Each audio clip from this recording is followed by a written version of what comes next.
mission, a purpose in mind. Here's a man who is a great athlete, a former pro football player, a great amateur wrestler, now a great pro wrestler. But there is a reason for your being here now. Well, we're here today. I want the people all throughout the world to watch this piece of film that I brought in here. I wish, they get together now and roll this thing. Well, let me explain something first. I understand there were some certain stipulations regarding the particular match that took place. Yes, we had our Mid-South Tag Team title, Colonel Burt Robley, and myself against the Freebirds, in which I didn't know anything about the hair match. And if we lost the match, Colonel Burt Robley had to lose his hair, which I didn't know anything about.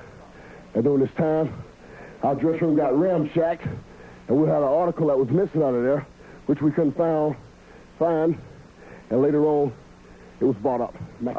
Now then, I think that's the point that we really need to make abundantly clear, is that this article that was missing was critical to what happened to you. Yes, it was very critical to me and my family.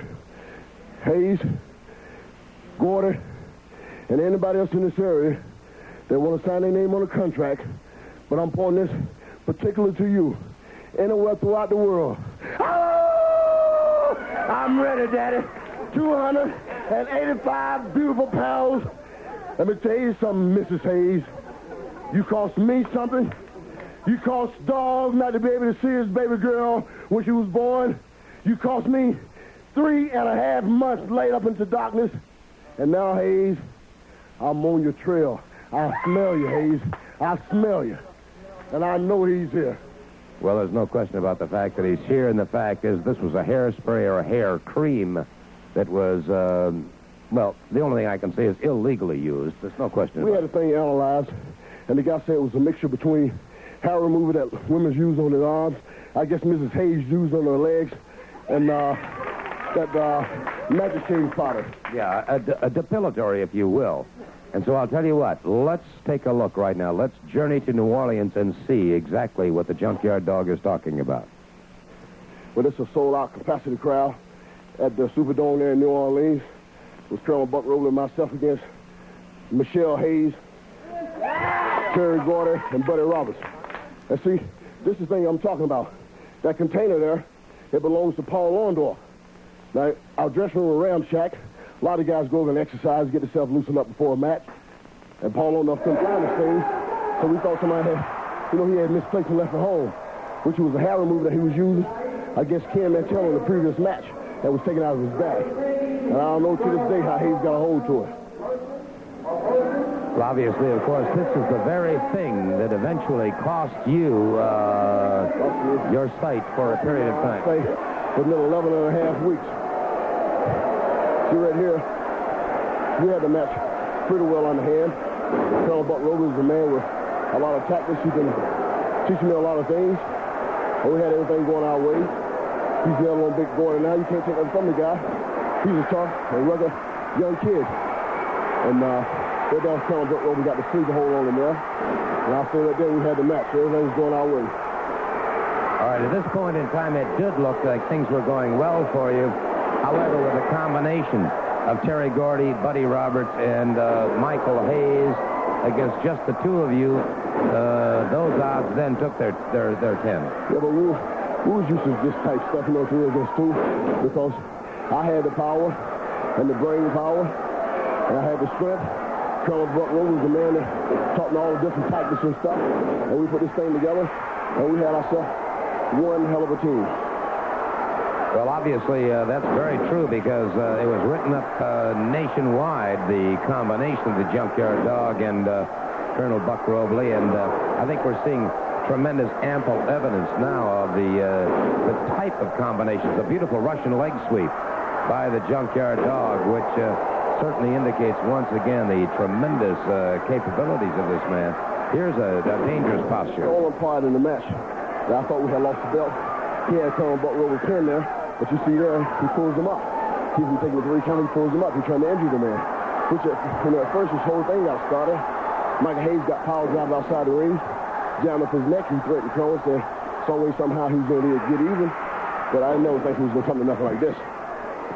So I've been traveling around now around to 10 or 15 different states, trying to get title shots with Hayes, and he's been zigzagging in and out, and finally I located here in the state of Georgia.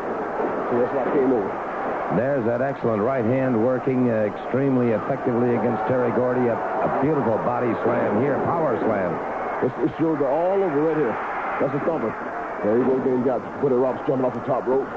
Mrs. Hayes outside giving the instruction that she usually do. Mrs. Hayes, Michael Hayes. See ya. But I still thought that this time we think everything pretty well situated. Here they double up on me. I can take a lot of punishment. I work out every day, 285 pounds. I push the irons pretty good. And see that, they get on top now, which through the state of Louisiana, Mississippi. Here in the state of Georgia, you got 10 out of the top contenders throughout the world located in these three areas. Well, certainly no question about that, and we're beginning to see more and more evidence of this situation.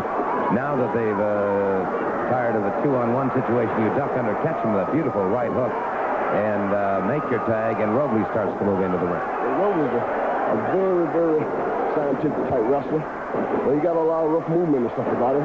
The guy's a nut. That's why I like him, because I don't claim to have all my marbles up there myself. And that's what makes us such a good team. Neither one of us care about anything that goes in that ring outside of winning. Well, of course, you say that. You say you don't have all your marbles. I think you're probably one of the brightest men that I've ever met in this professional ring. Michelle Hayes, she split the ropes. That's the last thing I remember. I hit the floor, bumped into the ring pole, and I was out. So right there, Buck was on who's one by himself. He's facing a problem, of course, added with the additional bracelet he's wearing on the right arm, but now a 3-on-1, that's virtually impossible. Yeah, but see, this is a no disqualification type match. Mr. Anything Goes. So that's what we're trying to do. We're trying to fight fire with fire. And just for how I took a spill outside, which Michelle Hayes was the cause of. So he's the cause of everything that happened around here. He got the world on fire right now. A lot of animosity has came up throughout the nation right now due to the fact of Hayes. Right now he's rated as the #1 manager throughout the nation.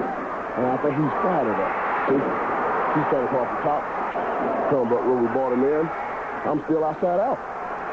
I can tell you one time what time it was that long, what day it was.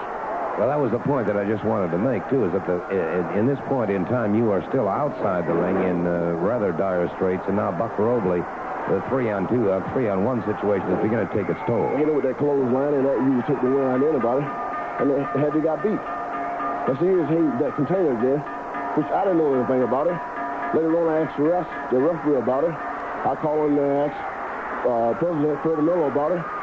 And, we discovered things. We looked at the film over and over. And see right there. That's what I thought. I thought somebody, a lot of times the fans throw things into the ring. I thought it was some type of beer or something that somebody had threw into my eyes or threw into the ring and it scattered, it shot off in my face. Hey. There you go, sweet. Let us tell you something. Don't come out here selling no wood tickets. Don't sell no wood tickets. Hey, I tell you what. I'm here. I'll take you on now. Take you got to sleep with you. Nothing but me. Hold it now. Wait a minute. No, sir. No, sir. Now, we will not have that here.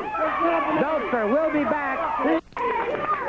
There's been a lot of talk recently regarding the situation with Robert Fuller and Ted DiBiase and the $15,000 and the $17,000 Lincoln Continental Town Car. Michael Hayes, who has never had a lack for things to say, has about 2 minutes and 40 seconds worth of things to say right now that I think they're paying attention to. Welcome, shall we say, to Freebird Fantasia on location.